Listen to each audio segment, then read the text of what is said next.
everyone. Welcome back to the Brother Sister Show. This is episode 98. Oh, shit. I'm joined here with my sister. Livia. And what is your name? Oh, my name's Anthony. And together we talk about movies. This week, we're talking about Dune. But before that, we normally catch up. So what's new? I feel like I legitimately haven't talked to you since last time we recorded. I think I called you. Or we did a family call, but yeah, I haven't talked to you in a while. What's up? It's busy week. Yeah, I've watched shows and whatnot, but I've mostly just been working, been training our dog. He just left. He was gonna have a little cameo, but he had to go to the restroom. So, yeah. All these days are blurring together. We already talked about when I went to Austin, right? Yeah, that was last week. Yeah. I don't know. This week felt weird. It was like fast, and I'm trying to remember what I did, and I can't remember anything. Other than yesterday, Sebastian and I went out. That's when we watched Dune. But we made an evening of it. We had Randall stay with Sebastian's parents. We have to have a dog sitter now when we go out. So yeah, he stayed with his parents while we had dinner, went to go see Dune. Got some fits for when we're going to Illinois in, I think, like 2 weeks. Kind of nervous. Mostly because I'm meeting like some of Sebastian's family for the first time, but also because I just haven't traveled in a long time. Right. Because we're flying there. And so I haven't flown. I don't know if this is, I'm curious to see what you think, but I actually like airports. I do too. Like, I don't love that, but I don't know what it is. I think it's because I was talking to Sebastian about it, and I think it's because of that like association that we have with it, where every time we would fly, we went on vacations and stuff, and most of the times we would fly or go to the airport was when our dad came home, or whenever we were going home, or when we were moving. So yeah, I don't know. I've always liked it. That's true. I just like the bookstores. I don't know why I really like going to the bookstores. I think that's why I like it too, or just they have like the food places and stuff. Mm-hmm. And this time I can it'll be really early, so I won't, but it's nice it'll be fun. Or one day I want to go and in movies and stuff, when people are like waiting for their flights and they go to the bar, like that'd be cool, even though I'm flying at 6 a.m. But yeah. And it was free because it was for whenever we bought tickets, we were going to go visit you. Remember, before COVID? 2 years ago. Yeah. And so I had credit from that. And so actually I did have to pay like $20 because we went fancy. Well, you can't. So we're flying Southwest, and so you can't choose seats, but fancy. You can choose. I know. The fancy part though is that they have the 3 tiers, which I didn't know, where it's just the regular one that will guarantee you the ability to if you need to change your flight, you won't be charged or anything, or if you have standby, something like that. And then the third level, which is business select, is when you get to have priority boarding. Oh. You know that A1 through 15, we get to be in that. You get to spit on the people as they walk by. Exactly. Peasant. And that will be nice because then we get to sit wherever we want. Yeah. And I think we also get we get a specific line in security to go to. And yeah, even though, and it's so funny because I'm the type of person, especially the type of people that we're going to go to the airport so early. It's a 6 a.m. flight. I was like, okay, so we're going to leave at 3 a.m. right? And he's like, yeah. Probably. And it's fine. Yeah, I'm excited about that. Oh, and then the reason we went out to dinner is because we were celebrating. It's not till this upcoming weekend, but Sebastian has to work. But we were celebrating our anniversary. And this year, I think it's I always get it wrong. It's 7 or 8 years. I think it's 8. I always say too much. Big. But we got together in 2013. That's 8, right? I don't want to do math right now, but yeah. Let's just say it rounds. It's 8 years. Yeah, That's and my awesome. favorite joke to Congrats. say is after. Thank you. My favorite joke to say is 10 years, and then we're gonna break up. We're just trying to hit that mark, Double digit, you know? yeah. Yeah. But yeah, so that was my week, and I got to go like shopping for, because I forgot that I forget that we're not gonna be in Texas when we go, so it's gonna be really really cold. Because like even this week, I think Sebastian said it was like in the 40s. So I was like, yeah, I have to get, I don't have anything. Which is like so weird because I feel like we were, at one point in our lives, we were prepared for the cold. And then we just got acclimated to the just hot and humidity. Oh, but I'm so fucking excited. Like to get layers and to be like, is this too much? And Sebastian's like, no, you have to get something else. It's perfect. Yeah, like I got an outfit we're going there for an event. So I got an outfit for it, and it's like a long skirt and a sweater. And he was like, or I said, well, what do you think? And he's like, well, that might be too, like, you might have to put something else on because it might be too cold. Man. And I was like, it's a mistake bringing me to Illinois because I might want to live there because I fucking love the cold. I mean, we'll see. Maybe I'll hate it after being away for so long, but. Right. Very excited to travel, though. Excited to see, or interested to see what that looks like during COVID. I've always get nervous to go, to like fly, not because of just like, I'm scared of airplanes, but because of like the time aspect of it, of going through security and like, if I'm randomly selected, that adds like 15 minutes to our time. And, yeah.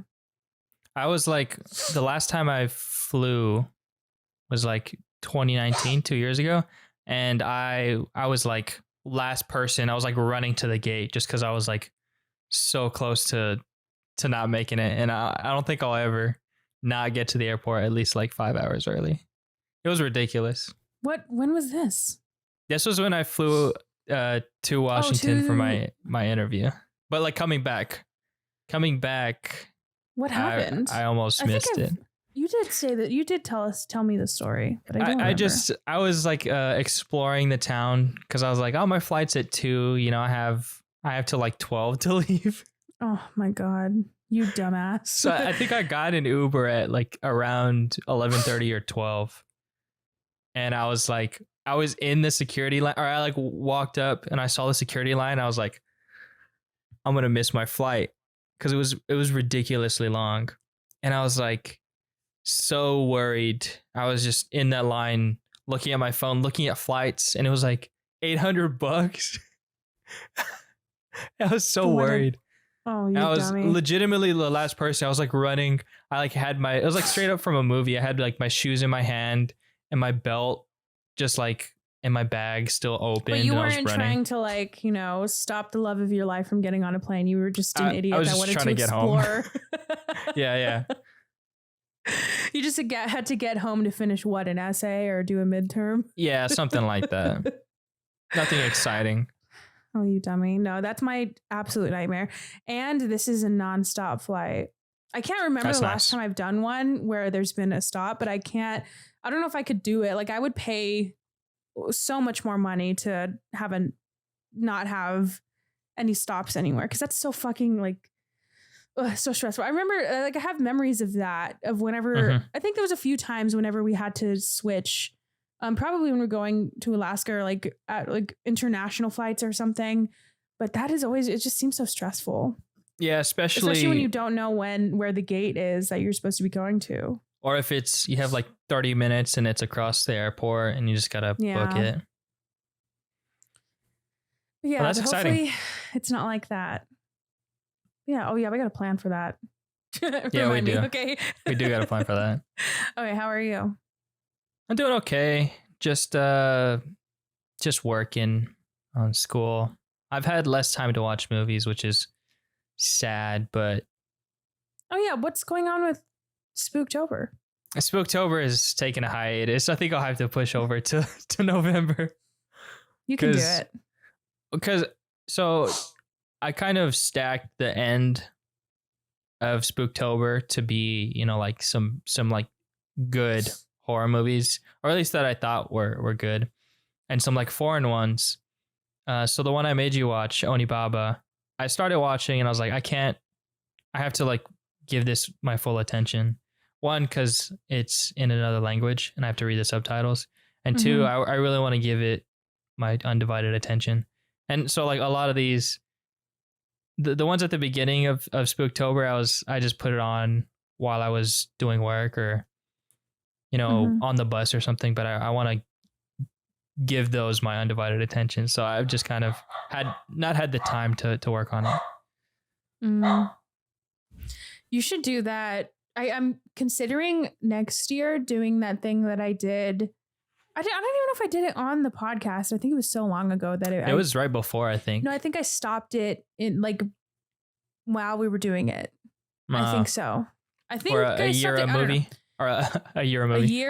One movie every year. Yes, I did 365 movies in a year. I don't like to say a movie a day because I didn't actually do a movie a day. Sometimes I would like double up or something. I feel like I'd be able to do it easier now because that's when I wasn't working from home. So I don't know. I'm considering it. I don't know, but if I do it, I want to figure out a way to do it of like, I don't know, something for the pod or something. I don't know. We'll see. Maybe something I can post on our Instagram that is just like a ghost town at this point. Yeah, but we'll see. We're starting it back up with the last. If you guys. The YouTube has kind of been slacking, but we're all caught up now. All of them are on YouTube. Oh shit! I need to do the thumbnails. Yeah, you got a lot. You got a lot of them. Oh, that's fine. I like doing them. But yeah, that's pretty much it. Other than like the movies I've watched, like I've found myself just putting on because I've been working, just doing schoolwork. I've put on movies that I don't really care about or are just like comfort movies, so I can. I finished Geostorm, by the way. It was dumb. Oh, how was it? It was dumb. That's surprising. It could have been okay. Spoiler, if they killed Gerard Butler. There was a moment where like he could have died. And it looked like he was. Nobody could kill him. That's a solid 1 star right there. Then I watched Hall Pass. Wait, we have to talk about this. Wait, because that was the scariest day of my life. No, I'm kidding. No, we both reached like rock bottom at the same time. Yes, but I forgot that was this week. So I need to preface it with a story though. So Sebastian and I, that's kind of the only movies that I watched this week, but is ones that Sebastian and I just like put on because he had the week off. So he chose movies. I think he just like picked something on like, I was about to say Spotify, on Netflix randomly. And so we literally had just finished watching it. Maybe it was like 20 minutes after. And if you're on our Discord, if you go to brothersistershow.com, you can go on our Discord. But if you go on our Discord, whenever me and Anthony log something in Letterboxd, the review shows up. It's usually delayed by a little bit. And after like 20 minutes after we had seen it, and I'm not trying to like, this isn't for dramatic effect. Like it was truly maybe 20 or 30 minutes after. I should have taken a screenshot, but a notification for a Hall Pass review that one of us submitted came through, and I legitimately got scared because I was like, I didn't log in. Like I usually I'll remember like on a Friday what I watched that week, and so I'll log it then. And so I was like, what the fuck? Like, how it was did like that happen? It was during the day too, because I didn't watch it. Yeah, like I watched it like at school, just because I had time in between class and I was doing work. Because Sebastian and I were just like sitting. It was one of those days where I just like worked in the living room on the couch. And so I told Sebastian, just put something on. And we first watched Eagle Eye, and then we watched Hall Pass. And it was truly like double feature. And it's not like, I mean, maybe because I don't know if you just found it from the homepage or if you searched for it. Like, do you know? Hall Pass? I did not search for it. Okay, we didn't either. It was on the homepage, and I was like, maybe they just added it because I don't have to pay attention just to watch it. Truly very scary. And so I texted you and I said, what the fuck? I watched Hall Pass today too. See, and I wouldn't have known that if we didn't have Letterboxd. So they're truly providing a service for us. Oh, but do you want to go through like our letterbox right now then? Because I actually have a few. Yeah, go for it. We both gave it Hall Pass a half star. A half star, and I said the best part was the one scene with Bo Burnham, which I was in the restroom for, so I didn't even get to see it. But Sebastian said I should put that. It was okay. He said it was a solid joke where he like poured them like it was like two shots or something, and he's like, and that would be $75, and that's truly what it feels like. Yeah. Okay. I also watched Halloween Kills. Yes. I gave it 2 stars, but I think I should have given it less. How do you feel? Because last time I wanted to talk about it, but you hadn't seen it. It was truly, well, my review was as cheesy as the title suggests, because I wanted to do a whole thing about like, I just didn't understand the point of this movie. Like it felt like it should have been like, you know, do you remember when The Walking Dead, I don't know if you ever watched it, but do you remember when they were like, tune in for an extra scene if you go to whatever, what is it on ANE.com or it's on AMC.com, you can see an exclusive new scene. That's what this felt like a movie that I just went on AMC.com and watched, and they were like a deleted scene from Halloween, because I didn't understand any part of it. I was very surprised at how gory it was. Like when they showed, just full spoiler warning. Like when the dude who jumped off the building and they showed it after. Oh yeah.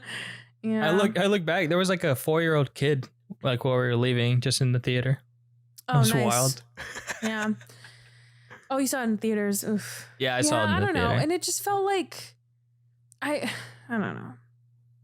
I just truly didn't understand the point of it. Like I feel like it was trying to tell us something about mob mentality, but it didn't really say anything. And then I don't know. They really fumbled the bag at the end. They could have easily just like take off his head. Just do it.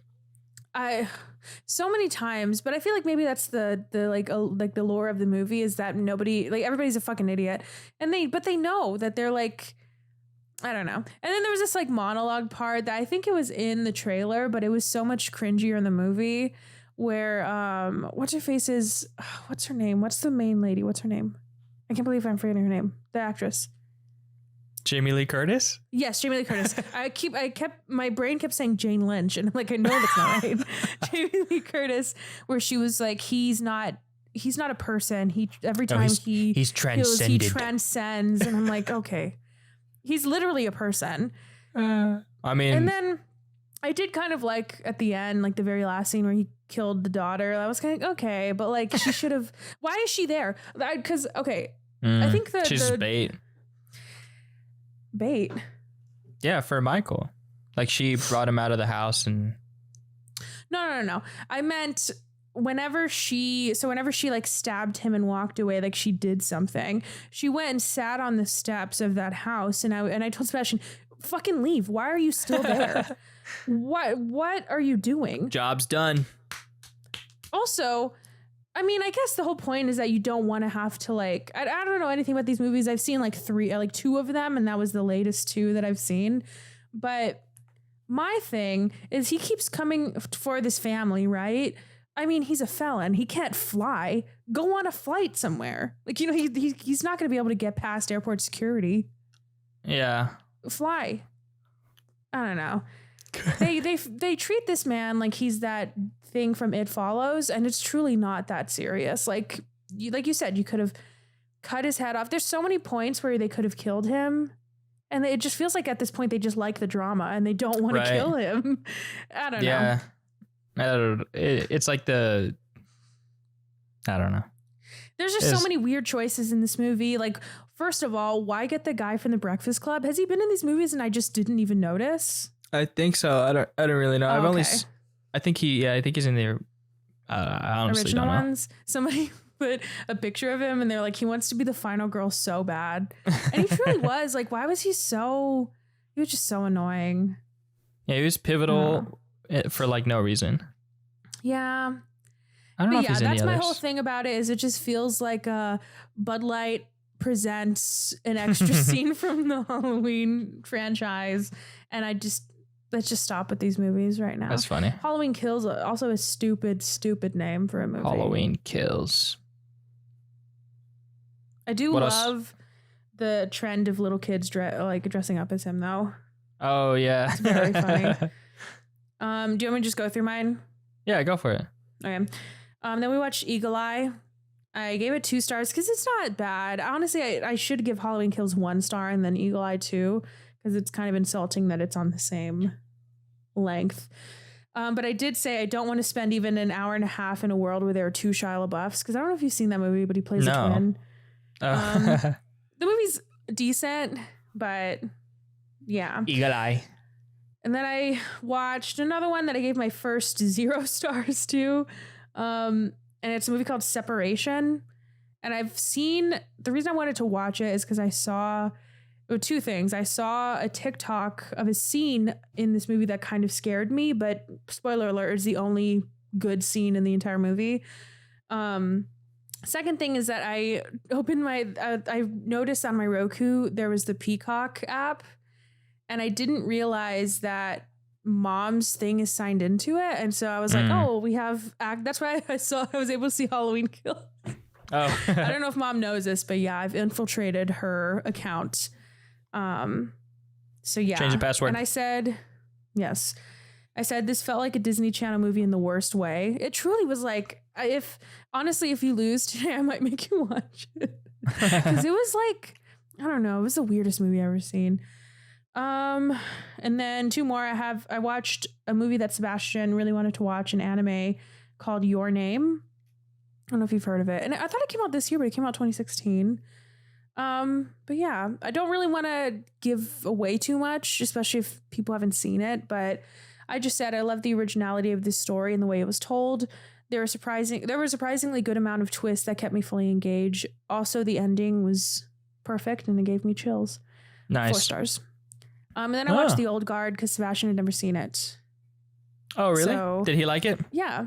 Yeah, he liked it. And I should have given it 4. I don't know. I'm very stingy with my 4s and 5s, but I gave it 3. And I said I can't wait for the sequel. But honestly, I probably change it to like a 3.5 or a 4 because I really like it. It's really fun. Yeah, surely it's a is. good concept. But yeah, that's what I watched other than Dune and Oni Baba. Is that what you called it? Mm-hmm. All right, what'd you watch? Kayla and I have been wanting to watch Escape Room Tournament of Champions. Oh, I did watch that one too. I had such a weird experience with that movie. So we rented it on YouTube. And oh man, it's on Plex. You should have just went to that Plex server, boy. Here's the thing. I accidentally rented the extended cut, right? Okay. We watched it, finished it. At the end of it, I was like, interesting. I normally read the Wikipedia for every movie that I watch. So I read it. Nerd. I read the plot. The ending, completely different. It's like I watched a completely different movie. So, what is the ending that you saw? I'll get there. So okay. I'm like, Kayla, this is weird. So we watch a couple movie reviews, like video essays, all different from what they're all the same ones, but they're all different from what we saw. So I think what you might have seen is the lady from the beginning or the first one, she's like alive and she's the one who makes the games, right? Okay. Wait, what? Is that the one? From the first movie? From the first movie. The lady who died in like the pub one where she fell down into like an abyss. I remember that. No? Okay, so remember that. So the ending that we saw was, I guess, with the girl from Orphan? Yes, with the girl from Orphan. So that... Yeah. That's okay. I saw the same ending that you did then. Okay, so you saw the extended cut. You didn't watch the theatrical release. The theatrical release is drastically different, and it upsets me so much. It's probably better because this ending was like horseshit, right? I mean, what was the point of that? I don't get. I feel like 2 completely different movies, so maybe that makes sense. Exactly. I just don't get why. Like, why call it the extended cut when it's not? It's just a completely different movie. Like, what is the original cut? Or theatrical. It's like they capture or they keep one of the original ladies as hostage and like kidnap her daughter. So she makes puzzles. She makes the rooms for the second one. So if you remember like the beach one, how the lady had like the sunglasses and the kid, it wasn't the orphan and her mom. It was the lady who got captured and her daughter. And like all this other stuff, like the ending's completely different. Like ultimately like they're leading up for a third one, but it's just way different. It like ends on a plane, something about a therapist. They like go to the cops and it's still part of the game. I don't know. Look it up because it's completely different. It upset me so much because I was like, this is not right. This is not how the world works. Yeah, that movie. And like, I didn't understand. It felt like it was so disconnected from, I thought maybe it was because I hadn't seen the first one in a long time, but it felt so disconnected from that one. Yeah. Like it felt like people, like they weren't actually solving anything. They just kept talking about stuff and they were like, I don't know how to explain it, but it felt like the rooms were scripted. In the first one, it did kind of genuinely feel like they didn't know what was going on. But then in this one, they were like seasoned pros. When like then it's the Tournament of Champions. I mean, they went through one round. Are they champions? You know, like what? I don't know. Whatever. Yeah, they made it seem like the bank room. They should have died. The bank room was so confusing. They should have died and they were looking at the papers like that was there was millions of papers in there when they're like, look for 4 letters and like what? There's paper. It's writing in all those fucking papers. I don't know. It just felt very. It made me want to go to an escape room though. And act like we're gonna die. That's funny. That's a 2 stars just because it upset me so much. I gave it. I watched The Internship. So weird movie. My friend Zen told me that whenever he thinks of like what I do for a living, he's like, this is what I imagine. Like you're Vince Vaughn. But I haven't seen it in a while. You were Vince Vaughn. You fucking wish you were Vince Vaughn. It has some solid laughs, like with the whole snitch thing. That guy's funny. Oh yeah, that was pretty good. It just felt like a weird ad for Google that made me never want to work for them. Are you on the record saying that? On the record. Damn. Okay. Like at some points they were like, Google Maps everything, but at other points, like just the manager system and it's just terrible. It just seemed really, I don't know how much it reflects the actual Google or if they use their campus. Obviously they got the green thumb from Google, but it just felt so weird. The green thumb. They have green thumbs. Okay. That's 2 stars, whatever. Then I watched Dune. Then last night while I was doing work, I watched Nacho Libre. Had to revisit that gem.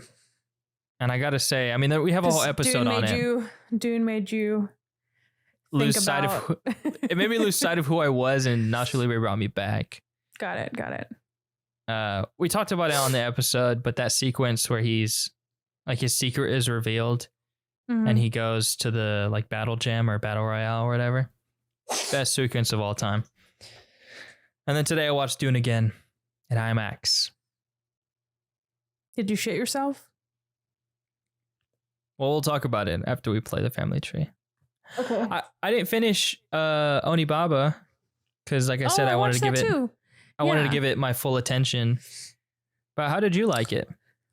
I didn't. No? You didn't? Well, I don't know. I liked it. I don't know. This is why fair. I don't like watching old movies because I'm like, it's not for me. It's very simplistic, but yeah. I don't know what else to say. I don't want to spoil it for you. But it's not, I guess it is a horror, but like, I don't know. For what it was, I liked it. I just don't know what to say about it, honestly. I just didn't really care for it. But not because it's a bad movie, but because it's just not my jam, Fair enough. But it was very interesting. I can see where a lot of I think it, regardless of how I feel about it, I think it would, if I were to make a horror film, then I think I would draw a lot from it just because of the way, kind of what we would talk about. And I think maybe that's why it's hard for me to talk about, because it's it set a lot of precedents, probably. I can see why a lot of people would watch this movie and draw a lot from it. And I think too, I don't know the budget of it, and maybe I should do some research to appreciate it more, but it felt like it did a lot with very little, with little locations, actors. Right, I got that a lot. I'm getting that vibe from it. I really like some of the camera work. Yes. You know what? Yes, I did like it. I think I just don't know how to talk about older films because I don't want to, I just feel dumb when I watch them because I'm I don't get it. Even when I watch modern movies, and that's why I'm so surprised during Dune, I wasn't kind of what's going on? I think that's why I didn't like a lot of this director's movies. Blade Runner? A lot of them, but I didn't like Blade Runner. And I thought it would be like that because there's some movies where I get the, the artistic, I get some stuff about it, but then there's certain movies and it's a lot of classics where I'm just I don't get it. But this one, I think I just need to think about it more. Maybe watch it again one day. Or maybe watch an essay or, I don't know, interact with it more because I feel just watching it right now, I know there's a lot of history to it, especially because I don't know a lot about that time. I don't know a lot about the time it was set in, and because it's a very specific setting. Mm-hmm. And I also don't know a lot about that culture. So yeah. But I did like watching it. And maybe I love Asian horror. They're they do it the best. And I think that's why I avoid it because I know it's so good. And the only movies that have genuinely creeped me out, not only ones, but most of them have always been by Asian filmmakers. So that's good. I got to finish it. I think you'll like it. I think you'll probably appreciate it more than I do. Because I feel like you're more of the film nerd than I am. Fair enough. All right. Family tree. Oh shit. I need to get I don't have pen and paper, so I'm just gonna use my notepad. I promise you it's just that. I also don't have I chose paper, I don't have pen. Jennifer Aniston. Oh wait. I didn't pick anybody. Oh. I'll pick the person that comes to my head and I'll say I was thinking Rami Malek. Oh, okay. Fair enough. Because I saw, did you see when he hosted, or did you see those guys that were on TikTok and they did that one about the vaccines where they're I got the Dumbreka. Do you remember that one? Those guys? Yeah. They're group of guys. So they're writers for SNL now. Oh, really? And they do, yeah. You haven't seen this? I'll send it to you. So they do, you know how Lonely Island did the sketch, the digital shorts? Mm-hmm. They basically do those now. And they just did one with Rami Malek. Oh, the Squid Games one, right? So funny. No. It was called Rami Malek Wants a Treat or something like that. I didn't watch anything from that episode other than that. Oh, okay. But I'll send them to you because they're very good. Yeah, please. Did you say Jennifer Aniston? Yeah. Okay. Jennifer Aniston, Rami Malek. All right. Let me put 5 minutes on the clock, and then we'll go. 3, 2, 1, go. Oh, I lost because let me explain. Because I'm an idiot. I said Rami Malek, but I was thinking in my head Riz Ahmed, and so I did it, but I connected Jennifer Aniston to Riz Ahmed. So, it's because you were you know what? If I win, I'm gonna make you watch that. I forgot what movie I said I was gonna make you watch. Oh, that Separation one. Yeah. Okay. Dang, I get to pick something. 2? Oh, I gotta say who I did. Yeah, you were just gonna pick. Yeah. Well, do you want me to tell you what my Riz Ahmed one was? Yeah, go for it. Wait, I already forgot it. So Riz Ahmed was in. Oh no, I got it. Riz Ahmed was in Venom with Tom Hardy. Right. Tom Hardy was in a movie called This Means War with Reese Witherspoon. Very bad. And Reese Witherspoon is in The Morning Show with Jennifer Aniston. Terrible. Mm-hmm. Well, the actual person that you picked is Rami Malek, who is in Night at the Museum Oh, fuck you. I don't think he's in in the all other of them. one. He's in all of them? Okay, then just the I would first assume one. so, but he's With definitely Ben in the first Stiller, who's in Along Came Polly with Jennifer Perfect. Aniston. God damn it. I would have never guessed that he was in that. Or I would have forgotten. Yeah, I do this every fucking time because I don't remember to pick somebody until like the moment we do it. And I'm like, oh, I can pick a movie that Rami Malek is in. And I picked the wrong fucking person. Yeah. Okay, what am I watching? I was either that or like Mr. Robot. I kept on thinking of Mr. Robot and Bohemian Rhapsody. And I was like, Mike Myers, but I couldn't. I don't remember who's in Bohemian Rhapsody. I also have seen one season of Mr. Robot, and I cannot tell you what else Christian Slater's been in. Yeah. Because he's the only person I could name. Okay. I guess Rami Youssef, but so you're gonna watch another foreign old horror movie, which is another one on my list, called Qui-Gon. Okay. I wonder if this one's in my letterboxed. It is a Japanese. How do you spell it? Horror. Kwaidan.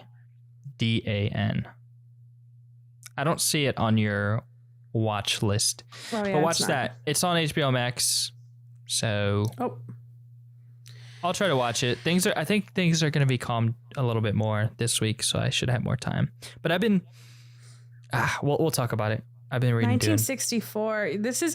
I feel bad because I know these are going to be good, but it's just such a struggle for me to watch anything past like 2000. It's good. Like I'm glad that I'm winning and I can force you to do that because there's some good ones. I mean, I've been making you watch some bangers, so.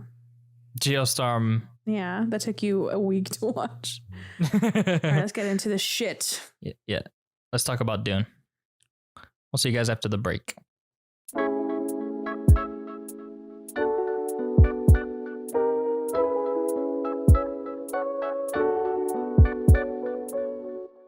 Dune is the feature adaptation of Frank Herbert's science fiction novel about the son of a noble family entrusted with the protection of the most valuable asset and most vital element in the galaxy. Directed by Denis Villeneuve. What if I did it completely wrong after we just rehearsed it? I gave you a play-by-play and you say Denis Villeneuve. Directed by Denis Villeneuve, John Spites, Denis Villeneuve, and Eric Roth. Starring Timothée Chalamet. What? You said it like they all directed it. But did I not say written by? I don't think so. I thought I did. Those are the writers. But those are the writers. I'm sorry. It was only one director and 3 writers. Okay. Also directed by, no, I'm kidding. Starring Timothée Chalamet, Rebecca Ferguson, and Zendaya. Shout out. Oh, I gotta say what it got. Holy shit.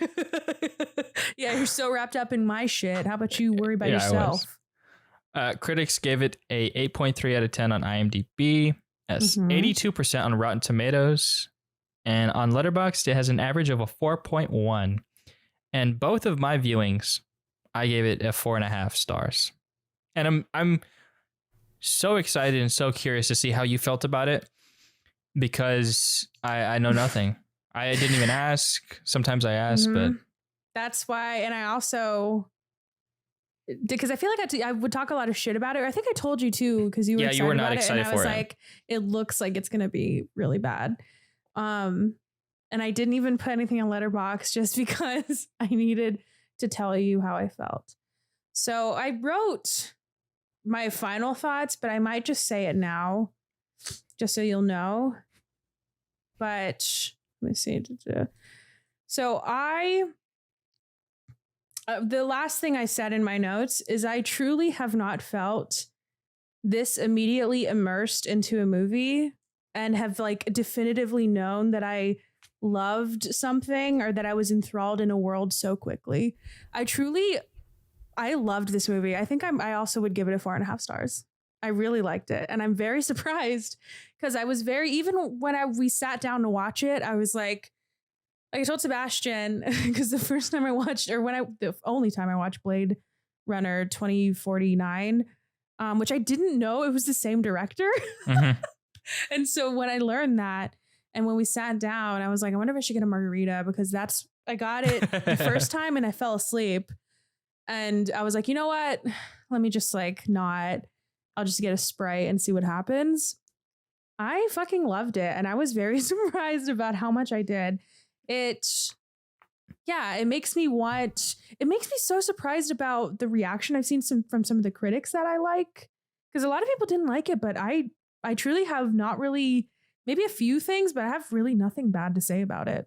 Yeah. I really liked it. The only, not necessarily bad things, it's just like things that, I've been reading the book, and I'm to a point where I'm a little ahead of where we've seen, like 100 pages than like where the book or where the movie leaves off.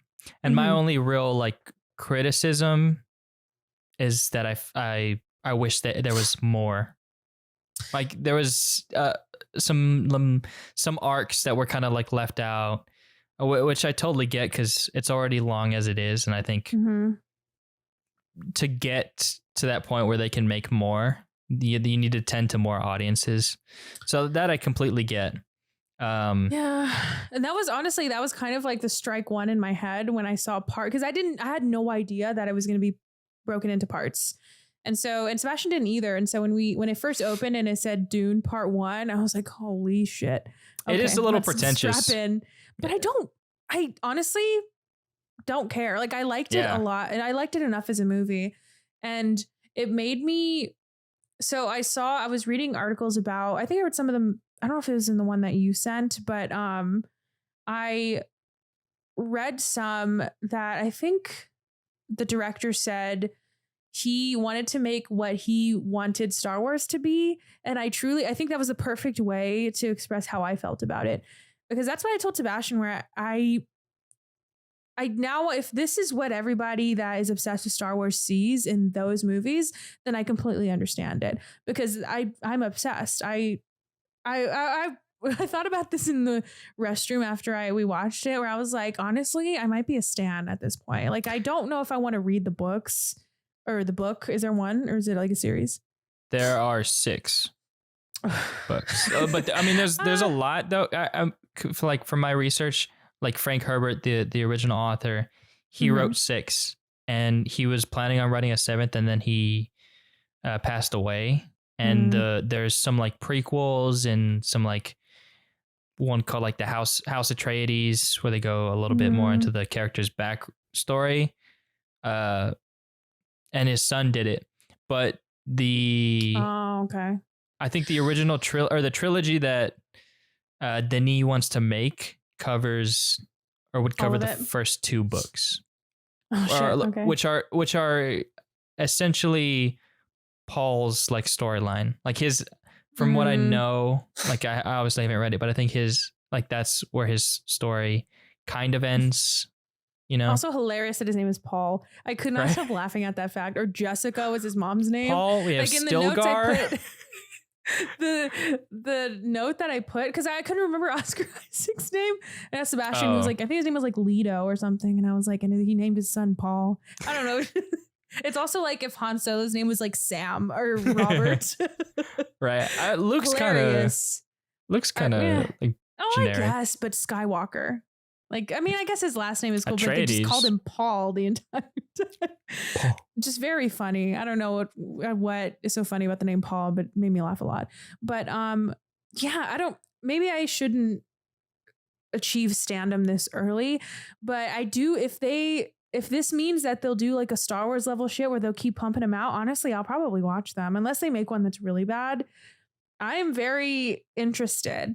And for a movie, because I saw a lot of the critiques that people were saying is that it dragged on, and my rebuttal to that is, how did you not see what I mean? This guy, the director, can fucking drag shit on. I mean, if you've seen Blade Runner, but he didn't do that in this one. I feel like every minute served a purpose. I mean, it was a long ass movie, And you probably could have cut maybe 30 minutes out of it. But I didn't mind it. It didn't feel like 2.5 hours to me. Yeah. I don't know. I loved every second of it. It also did what I thought was previously impossible, and it made me understand the hype for Timothée Chalamet. I don't get the like girls that are making like fan cams of him and shit, but I didn't really care that much for his acting. I thought he was kind of just like a basic white boy, but he was pretty good. I didn't mind him. I think everyone did really well. I can't think of anyone that had like a weak performance. And it was even still some surprises. Like, I think I thought I knew all who was in this movie. And then Javier Bardem showed up. And I looked at Sebastian and I was like, this motherfucker's in everything. Like, he always shows up. And I said, it feels like there's like a handful of Hispanics in Hollywood that are just always in something. Like, it's either him or Benicio del Toro, the people they call, where they're like, oh, we just need some random guy. But I loved it. Just some like scruffy dude. Yeah, that has an accent. That's what we need. Yeah. And I love when movies do that too. I love that they kept their accents.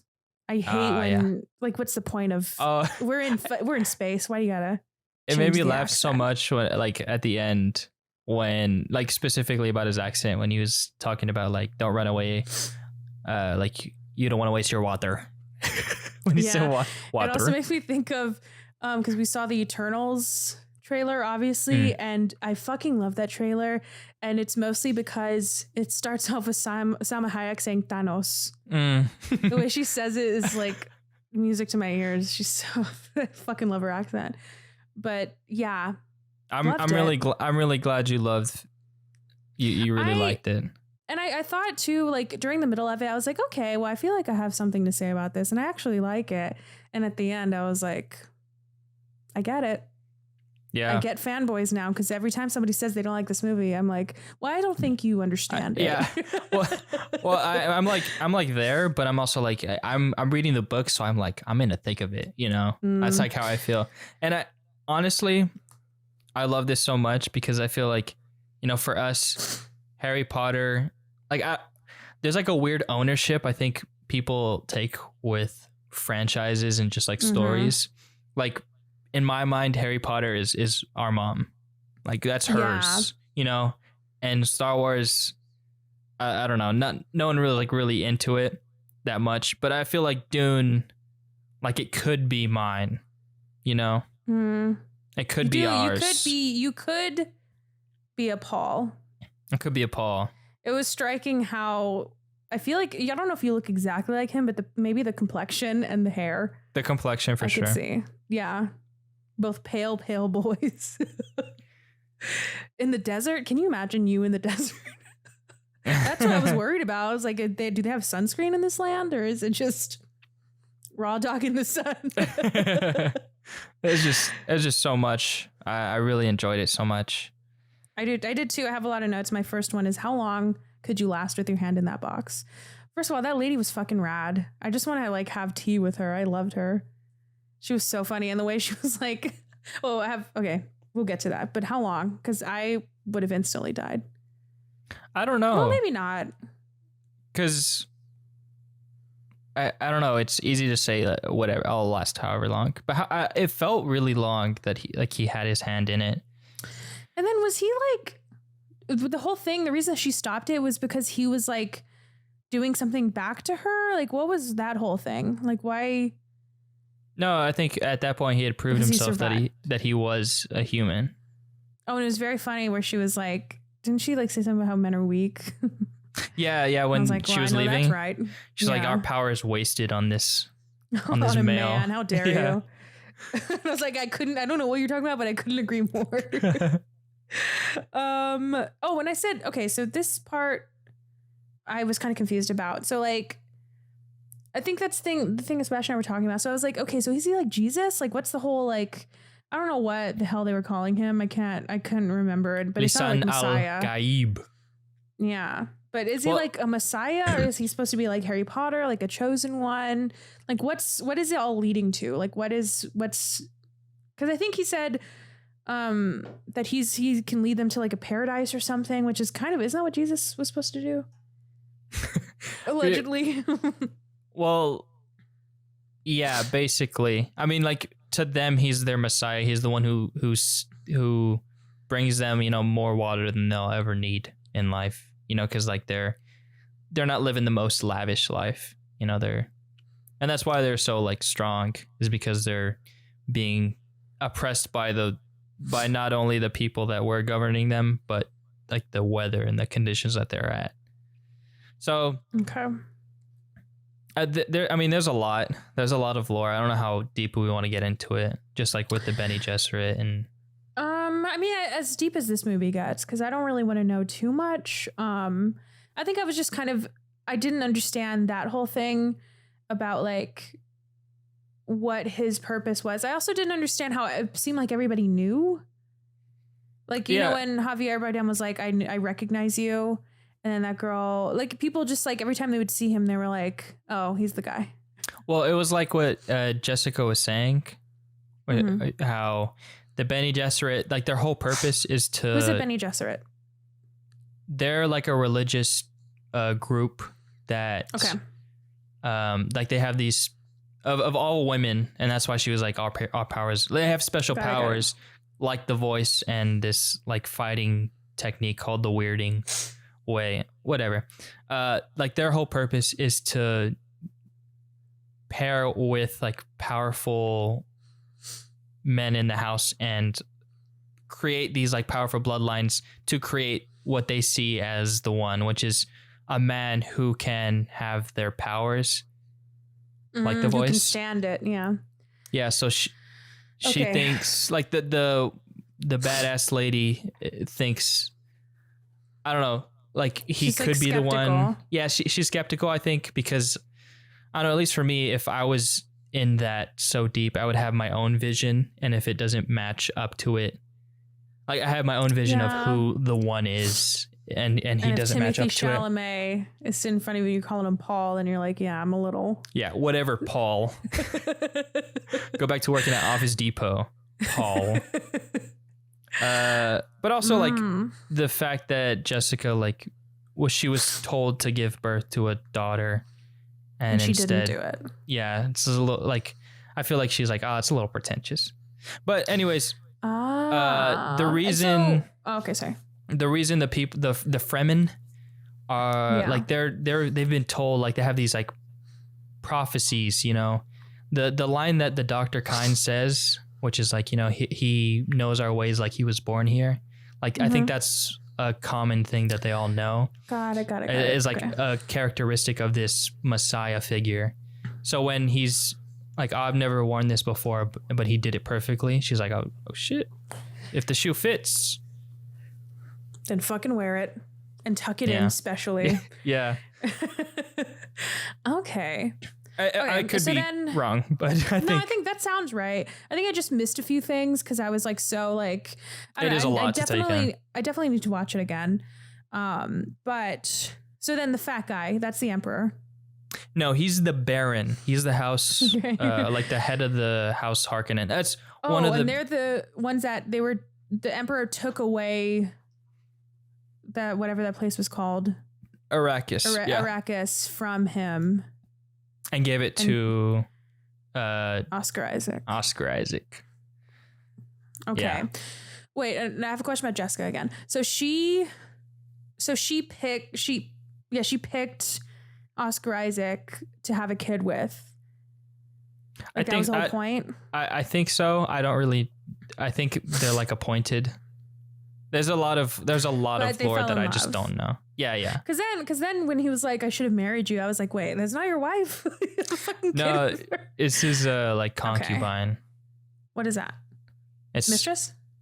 Kind of, but it, like he holds a lot of power not being married because he can pair with other. Oh, like something to leverage.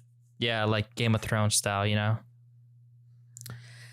Got it, but that's so wild though that you would think they would have her hidden, but she's like dressed up and shit. All right, I like the fits though. I'm not going to complain. Yeah, so. the fits are kind of fire, like the space Truly. suits. If they really don't win for like best score and best visual effects and costume design, what's the point? Nothing is real. Away. Nothing is real. Okay, like the worms, amazing. The buttholes. The buttholes. Somebody the called sacred... it. I saw somebody call it a forbidden butthole, and I think that's a perfect way to describe it. Oh no! Hello. I think your internet went out. It's not out. Hello.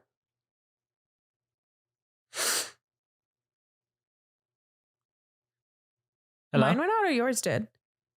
Mine didn't. Oh, it didn't go out, but it said it was unstable. It's back now. Oh, okay. Okay. You didn't hear my solid joke. Unless you just didn't laugh about it.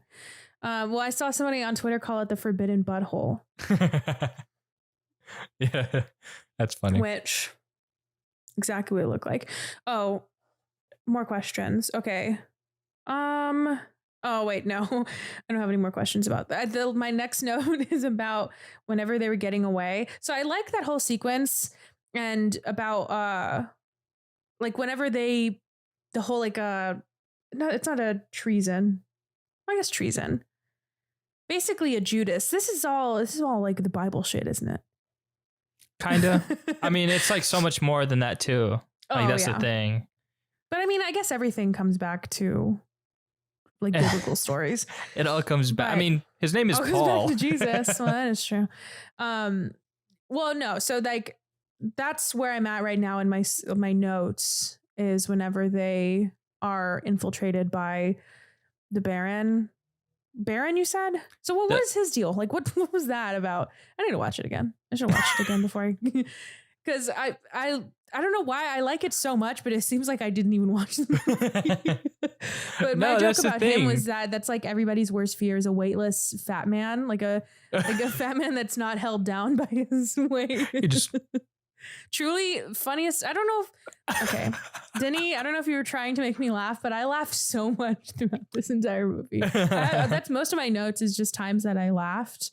And every single time he was floating through anything, I could not Oh stop my gosh. laughing. After you find out he survived, he's just in the corner. Okay, wait. That's the loudest, or not, maybe not the loudest I laughed, but there's many times where the movie was silent or the theater was silent and I laughed really like pretty loudly and silence. And I was like, am I watching the same movie? Like, I feel like, I don't know, maybe Denis was just making everything with like 100% sincerity, but I feel like there was moments where he wanted people to laugh.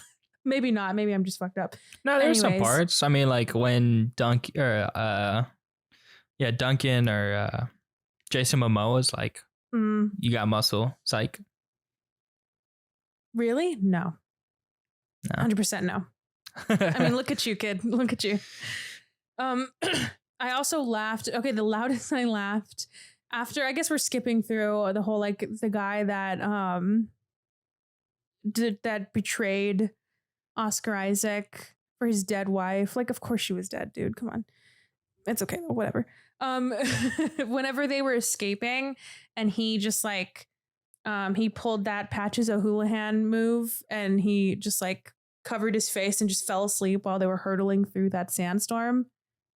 Remember that part? This is when they were escaping and this is the second time they escaped. So I'm just like skipping through all this shit. Yeah, but do you remember that? When they're in the storm and he just... When they're in the storm so that didn't make me laugh, but whenever they would like show how the helicopter thing looked outside when it was just like going through that...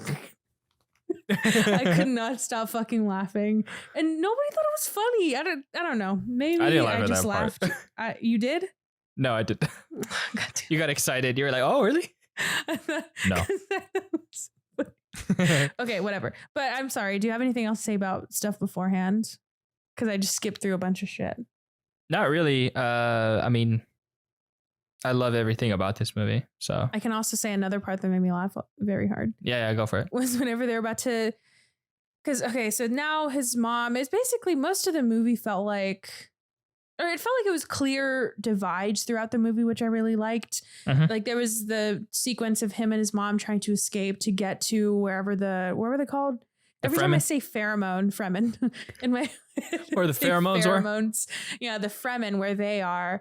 And then they get there because they help them escape the like fucking worms. And whenever that's another part I didn't understand. So you need to explain this to me.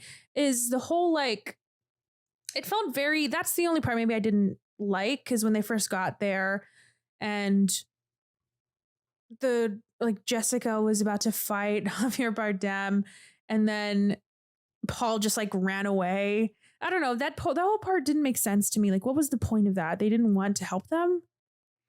Well, so their whole thing, the Fremen only live on water. Like they like, because it's so hot, they need as much as they can get, and so they just saw them as like bags of water. So they wanted to kill them and take their water, but then they learned that he was the Duke, and so she used that weirding way that I was talking about, like her Bene Gesserit skills, and bested him, and he's the leader.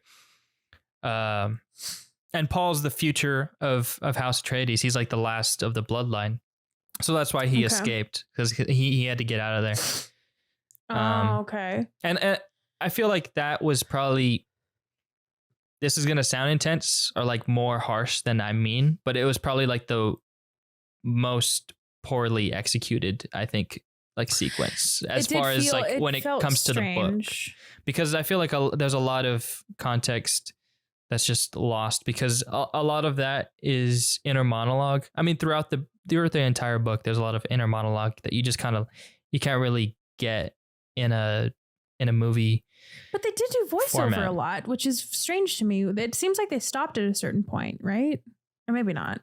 A little bit. And but there was some of the dialogue too that, like, do you remember when they were in that tent thing and he was like talking to himself? And I was like, I don't know if I'm supposed to understand what he's saying, because I can't understand a goddamn word. Was I supposed to understand all that shit?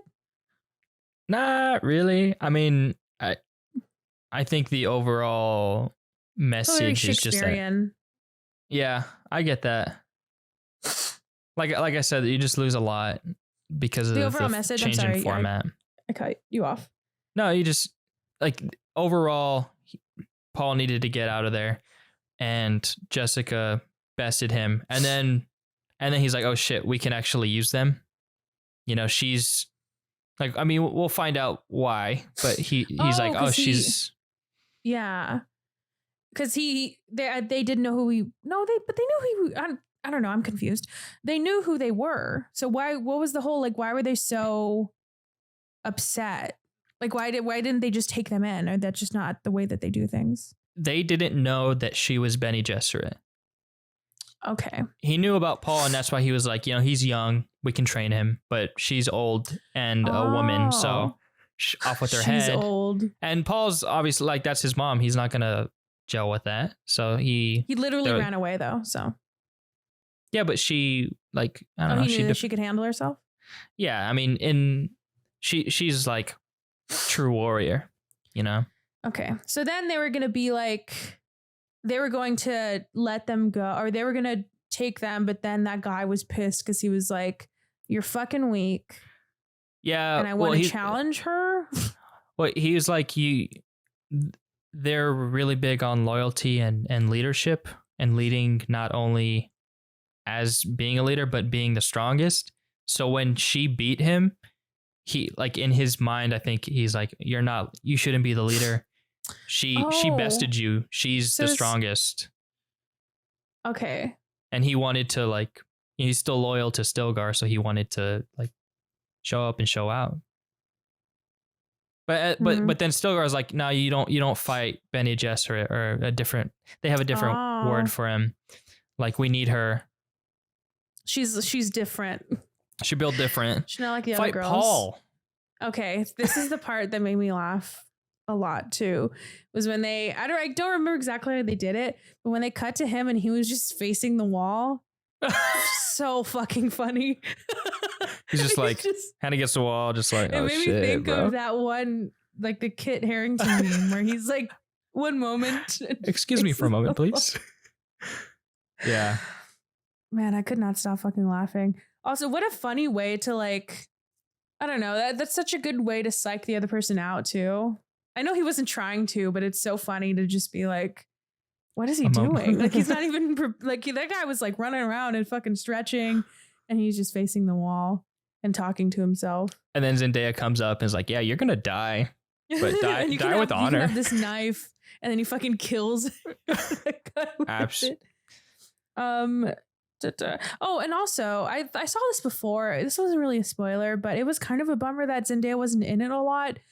But I don't understand the anger that people had for her being in it for 7 minutes, because I was like, well, she's for sure going to be in the other ones. But even then, she's in it throughout.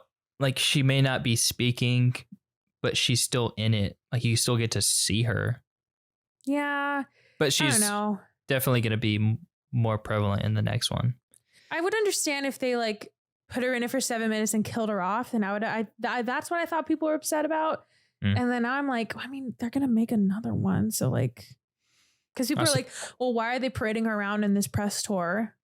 I'm like, because she's fucking Zendaya. Are you kidding? Like, that's the job. And also, I don't know, whatever. Oh, okay. The last thing that I had not a question about, or if this was like something that was supposed to be noticed, was like whenever they were going, okay, we're just gonna like fucking lead y'all, because I think that's when Paul was like, well, this was the point. Is what he said, the Emperor wanted us to come here. So the Emperor, like, did he want him to die, or he knew what he was supposed to be doing? I was kind of confused about that. I don't know. I think like they knew it was a trap, basically. So the plan was for that Oscar Isaac's like entire family, all that, for all of them to die. But he's not saying the plan was for him to go to the Fremen. That was not, because I was like, how would the Emperor know that? I don't know. I was just confused about that. And that wasn't a part of the Emperor's plan, I don't think. So he's saying, fuck the Emperor.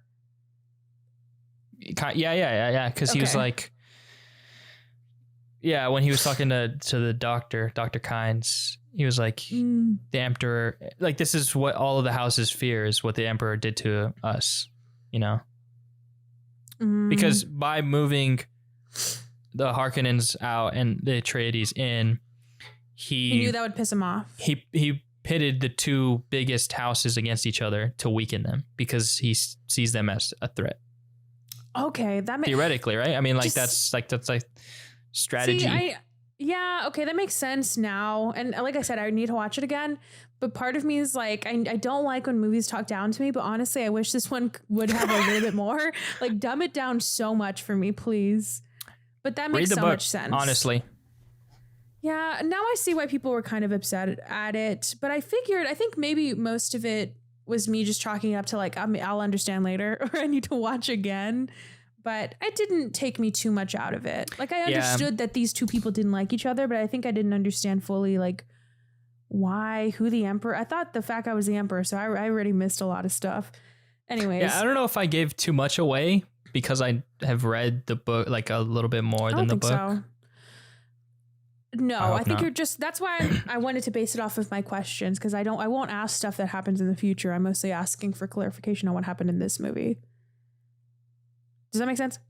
Yeah, fair enough. You don't have to answer this then, but the mom had whenever they were going towards where the Fremens were, the mom had a look on her face. Did she not? She would look like, okay, at the very end, whenever I think when Paul looks at her and she's like kind of smiling and he looks away and she's looking towards them and nobody's looking at her. It's just the camera. And she has like a look on her face where she's like, not like, she looks angry. Not angry, but she's like, what the fuck is happening?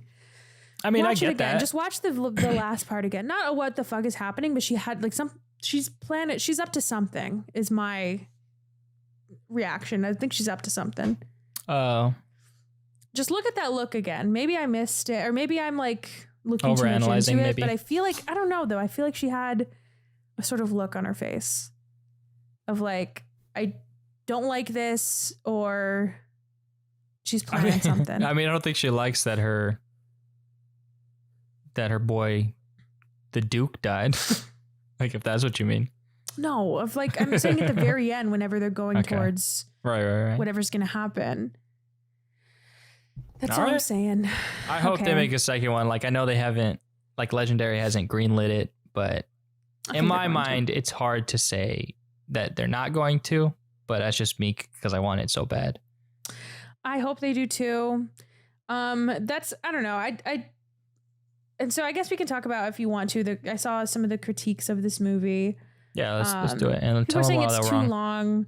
People saying it's too long. I say sure, but I think it uses the time really well. I don't think my time was wasted. And I mean, I don't know. I've always said I like slow movies, but I don't like when they waste my time. And I feel like this one, I don't think it was slow at all. So I really don't know what people are talking about. Definitely didn't waste any time. I don't think so. The only scene where I was like, do we need this, is whenever Paul was like at the water and like looking, you know, there's like that scene it's always a still that people see from Dune where he's like walking on the beach and there's shit flying behind him. I was like, do we need this? Probably not. Yeah. That was the only part Debatable. where I was like, could have done without this, but it wasn't that bad. And it lasted like maybe 2 minutes. I disagree. Another critique I saw is that people think it stopped people. Am I crazy? People are saying that it stops at the most interesting part of the movie, and that's the frustrating part of it. And I completely disagree, because I think this had a complete story. Like, it had every element of a story arc, and I feel like it tied it up pretty well, and it still left it open for something new. So I completely disagree with that. And I don't know, people kept saying it was frustrating because they wanted to see more of it. And I'm like, yeah, how else are they going to have you see another fucking movie? That's how it works. And that's like, that just speaks to how well made this was, because, you know, to take a massive universe, you know, and to distill it into I don't know, it's just perfect. Like, it did its purpose. The amount of questions, I feel like I thought I would have had more questions, and I really don't. I feel like I had more questions about like fucking Spider-Man than this one. So yeah. I don't know. But that's my thing, is I feel like maybe this is a hot take. I don't think it has anything to do with what the movie failed to do, but I think it's what viewing habits of people now has failed themselves. Probably. This makes sense. Because people are used to binging shit, or they're used to watching something out that'll conclude and tie stuff up in a bow. And I think that's so harmful to audiences, because that's why they're upset, because they can't instantly watch the second movie right now, even though they can read the fucking books. So you can continue if you really want to. Ahead. Yeah. There's 6 books. And you said that he only wants to do up to the 2. Come on. I don't know. It's just such a stupid, I would understand. There's certain movies that I completely agree with that take, where it's like just a setup, and setups are fine. But I feel like, I don't know, if you want to learn how to set up an entire franchise, I feel like you should look at this movie, because it did it perfectly.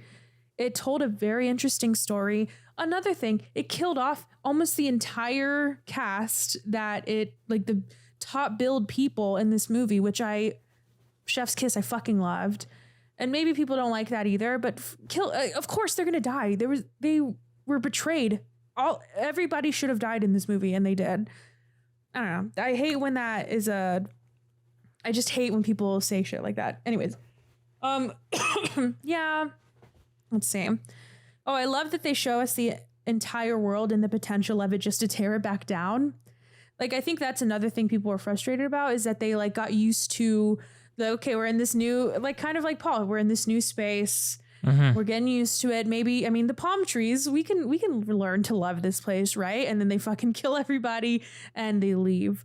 And I don't mind that, because I mean, when you're setting up a story, you're not only setting up the setting, but you're setting up the mood that this person is in. Now we know we know where Jessica and Paul are coming from, so we can understand where they're going to go from here. So I don't know.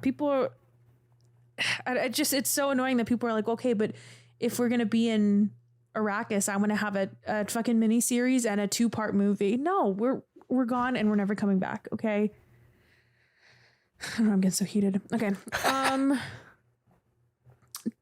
Yeah, I just had another note about how I love that they killed off so many people. I think that's hilarious. Josh Brolin, never saw him again. That was so funny. Maybe he's not dead. Yeah. I mean, I think the last we saw of him was you just running. Yeah. But I mean, I don't know, but we can just assume that he's probably dead. Yeah. I don't know. I said sure, maybe if the next movie is the more interesting story. I don't really necessarily agree that every movie in a franchise needs to be like as action packed or gripping as the ones that follow, or proceed. The ones that follow it, or proceed. I was gonna say succeed. That's not right. Or the ones that precede it, because I don't know. I just can't imagine a better way to introduce a world like this than a movie like this. I just don't know how. I don't understand what people wanted from this movie, because it gave you everything. Okay. Sorry. Now that's my rant over with. I can't believe we've made it this far and we haven't talked about Hans Zimmer. Man, this man popped off. He's been on my board this entire time. I was waiting for you because I feel like this is your rant time. I was interested to see what you were going to put on your board, because in my mind you were going to put like fear is the mind killer, because that's like the infamous line from the books. I'm not going to remember that. That's a good one. Fear is the mind killer. So what's Hans the Zimmer? Is that a meme where it's like Megan Thee Stallion and people are like, blank she's just the best. Yeah, he put. Really I wanted to put that he put. I don't know if another meme is like when somebody says they put their foot into something. We've talked about this, right? But people will say like, Hans put his pussy into this movie. Like that's how I felt. His entire asshole he put straight into this movie. He straight up popped off. He created new instruments just to make it so unique. Yeah, like I didn't know that. Yeah, he just like meshed a bunch and so he was gonna work on Tenet, but he chose this instead. It's a great choice. I think it's my first fun fact. Oh yeah. I think that's why this movie works so well, is because the two main. It's not Tenet, yeah.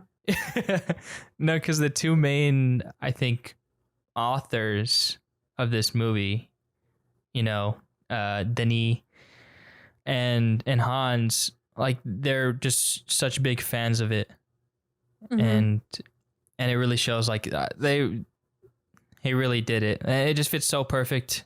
Like I'll never. They don't exist, but like the places in this movie don't exist, but the sound just made you feel like you were there, made you feel immersed, and without it, this movie would be all the worse for it. I think so. I don't know. I don't know, and I don't appreciate like the scores as much as I do, or as you do, and I try to pay attention to it this time, but maybe I'll have more opinions on it in my second watch. But I do, I did like the shouting. Like it was also just so loud, but I liked it. I didn't mind it. Yeah, it's a lot of just like new shit that fits so well for the universe and is such a good like springboard for the universe. I think like there are the classic sounds that you associate with these franchises, and those drums are Dune. This is just Dune. And the fact that he was able to create that new sound that I've just never heard before is just amazing. Yeah. And I mean,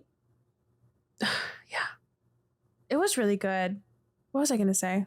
Oh, I think too, I like how it was, I think I didn't pay attention to it as much until that one of my favorite scenes, which I can't believe I haven't talked about it, but I forgot that girl's name. I think she was like the person that led them to the first, like to see, or she's the one that noticed that he put on his suit.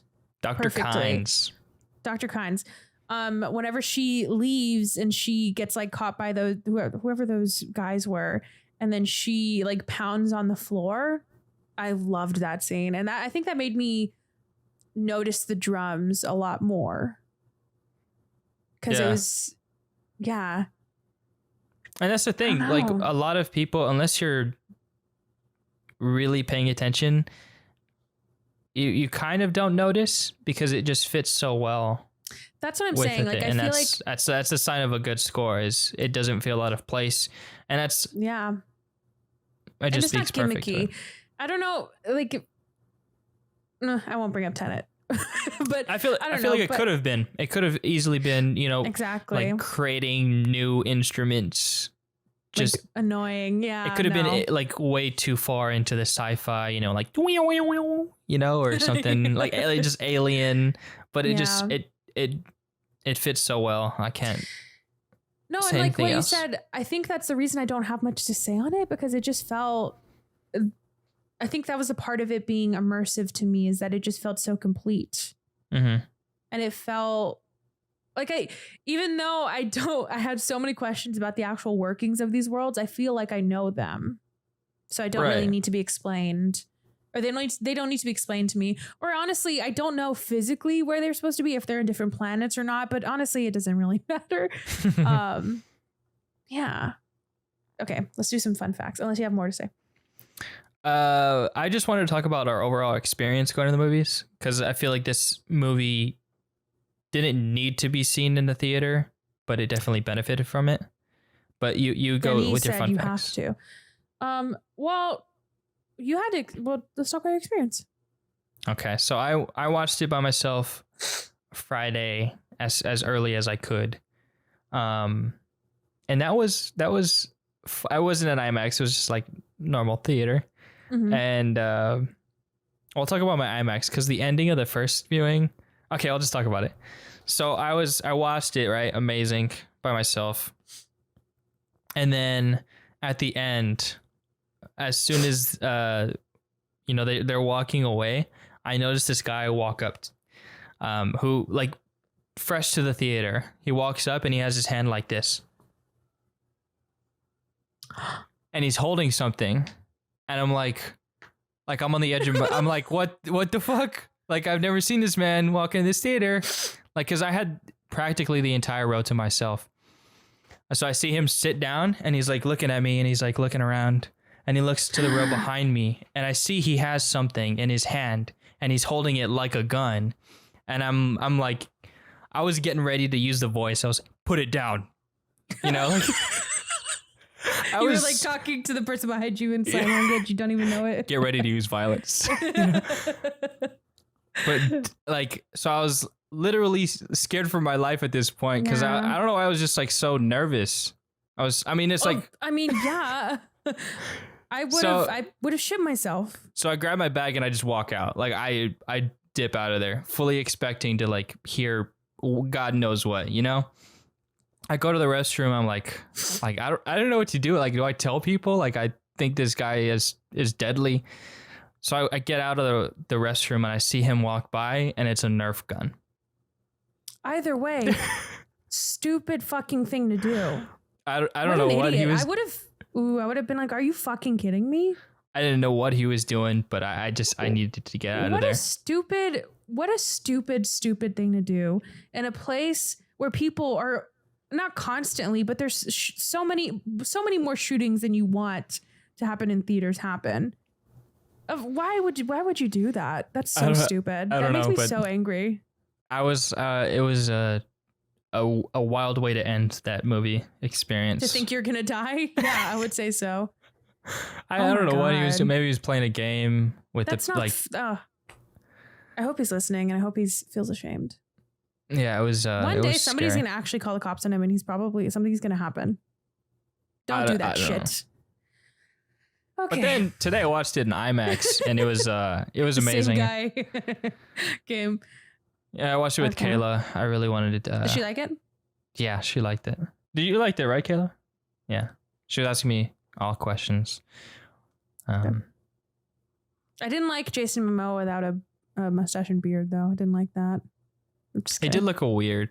He looked weird, and I couldn't notice why, and I think that's why. Because I think he usually has facial hair. He did amazing. He looks strange. Oh, he's really good. I don't know. I think because maybe I have this like weird prejudice against like really bulky guys when they see them in movies, and I'm like, oh, they're actually good actors, like John Cena or Dave Bautista was in this one too. Dave Bautista was good. Yeah. I had something else. Oh, the only weird thing that happened. Well, when we walked in, or before we walked in, we got there kind of early, and there was a group of older men sitting next to us, and one of them was like, "I've been waiting to watch this movie for like 10 years, 10 years, something like that." And I was like, "Oh God." Somebody did. So we went to a draft house, and we heard somebody behind us order, and they said, "So do you guys have like orange juice?" And the lady was like, "What?" He said, do you have orange juice? She's like, "Oh, yeah, I could check." And he's like, "Okay, well, if you do have it, can I just have like a glass of orange juice with no ice?" And I don't know. That just made me laugh. And I saw her bring it too, and I was like, "Oh, okay." So that was kind of weird. Another thing that made me laugh a lot more than it should have. Oh, two more things. Some girl walked in and sat next to me, and she had a book with her. Was it Dune? I don't know where she came from. No, I don't know. Oh. Aren't those thick? It's kind of thick, not that. No, I don't know. But she had like a bookmark. Like she was like, it looked like she was about to read in it, but she was with somebody, and it seemed she was just saying like, "Oh yeah, I've been reading a lot," and I don't know. It just felt so strange. It felt like something that somebody hasn't read a book in like 5 years does, so that people think they can read. Oh, this whole thing that they read, right? Like you're going to the movies. You're like, "Oh, I for sure can read." Like, why would you bring it's like not. I'm assuming, there's not well lit whatsoever. Yeah, She didn't read it, but I'm assuming. She didn't read there it somewhere before.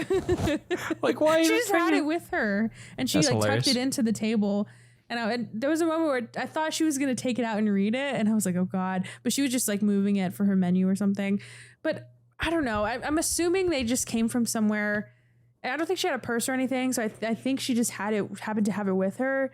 But that was just very funny to me. I can read. I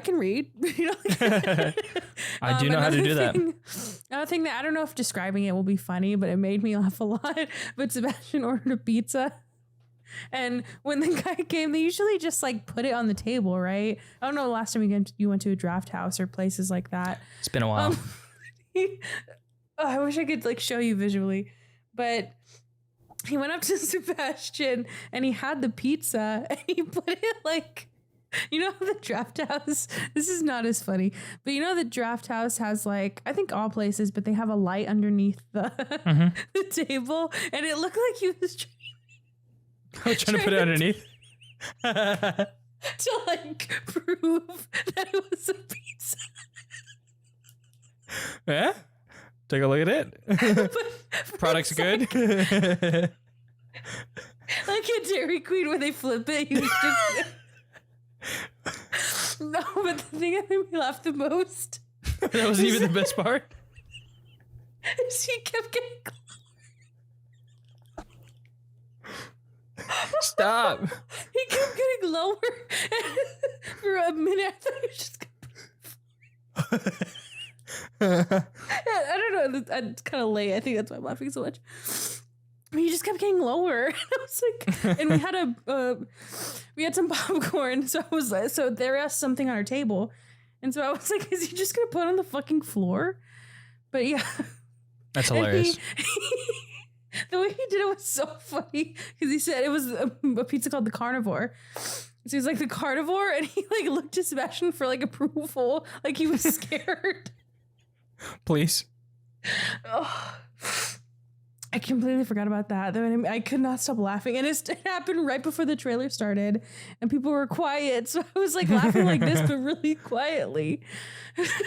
That's funny. The Carnivore. And Sebastian was like, yeah. And Sebastian literally had to take it from his hands because he wouldn't put it on her table. That's funny. Oh, that was so funny. Okay, that was it. I'm sorry. I don't know why I laughed so much, but that made me laugh so hard. I wish I could have recorded it. Because that's never happened to me before. That's funny. Okay. Oh, wait. I didn't even do fun facts yet. Okay. Unless we want to cut it. No, I think it's a long movie. Long episode. Long episode. my thing just came off. All right. While you do that. Ooh, okay. So, First one is that the director, I forgot to say his name, so I'm just saying the director, confirmed in a Vanity Fair article that his adaptation of Dune will be split into 2 films in order to ensure that the original story would be, quote, preserved and not cut into a million pieces. However, contrary to the common practice of filming several installments back to back, only the first movie, which roughly covers the first half of the source novel, was greenlit and produced with an optional sequel depending on how well the first one performs. Another fun fact to go to that, though, is that Warner Brothers announced, this is the studio that made the movie, announced that the movie will be streamed on HBO Max just as it hit theaters. Director Denis Villeneuve has voiced his displeasure, claiming that the studio, quote, might have just killed the film, and that quote, streaming can produce great content, but not movies of Dune's scope and scale. Okay, a little pretentious.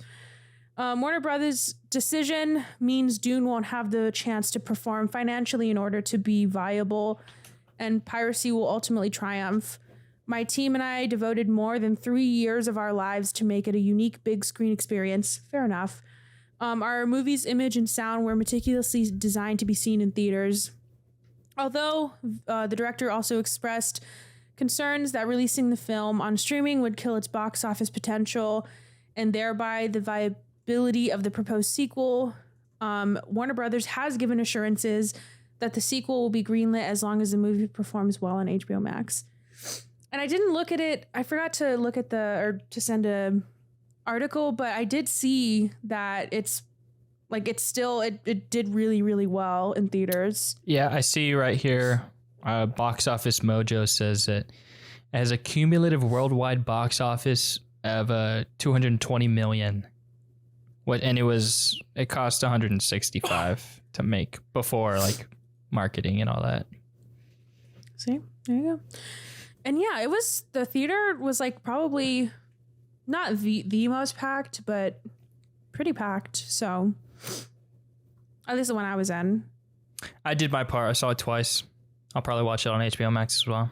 Yeah, there you go. I think he shouldn't worry about it. It's fine. 2 more. All right, the scenes on the ocean world was there an ocean world? Was that the beginning? Yeah, it's like Caladan. Caladan, yeah. Were shot in Norway. Much of the desert scenes in the desert world of Arrakis were shot in Jordan and Abu Dhabi in the Middle East. That seems about right. And the last one, just a wild one. Charlotte Rampling, who played, I forgot her name, but the lady at the beginning that put his hand in the box. Oh, yeah. So she originally wanted to play Jessica in Alejandro Jodorowsky's failed Dune project, but declined the offer due to a scene that involved 2,000 extras defecating at once. Defecating at once? Defecating at once. I can't even think of Is like that why in the would book? I don't think so. Honestly, I haven't gotten to it, but yeah, so she wanted to play Lady Jessica. She would have been amazing. Mm-hmm. Yeah, that's it. Great movie. I'm excited to watch it again. Yeah, fantastic movie. I haven't seen that like David Lynch's. I know he doesn't like he scrubs his name from. Oh, yeah. I wanted to watch it after this, but then after I saw that, I was like, I don't know if I want to see it because I'm just interested to see how they do it. Yeah, me too. I know there's a couple of shows that cover the other books. I don't know if I like them though because I just like this one so much. I did see that Jason Momoa, he said that he wanted Denis to like release. He wanted him to have a director's cut. And did you see his response where he was like, "That's not a thing. People don't do that." He's like, "What you see is what I wanted." So, I don't know what you're talking about, buddy. Yeah, he was like a 6 or 7 hour cut. Like he wanted that. Yeah, and he was like, "I don't think anybody wants to see that." So like, whatever. Yeah. Yeah, because that guy, the Snyder guy, I think he's just full of it. Like, I think he just made everybody's like, that's not really a thing anymore. Yeah. But yeah, solid movie. Are we gonna like for sure say we're gonna do Eternals for next week or no? It comes out this week, doesn't it? It comes out the 5th. That's 2 weeks from now. Is it? So, oh yeah, never mind. I forgot. I thought. So no. All right. Well, it's a mystery what we're gonna do then. That's another long one. That's 2 hours 37 minutes. God. Eternals? Yeah. Okay. Well, I'm gonna watch it, so whatever. Yeah. I'm so glad. I gotta finish the book now. So glad we did this. Good episode. Very good. I'm glad I liked it. Yeah, me too. I was nervous I wouldn't, but I liked it a lot. All right. Well, that's it for me. BrotherSisterShow.com. You can find everything else from there. Just go there. Thanks for listening. Right. Bye. Bye.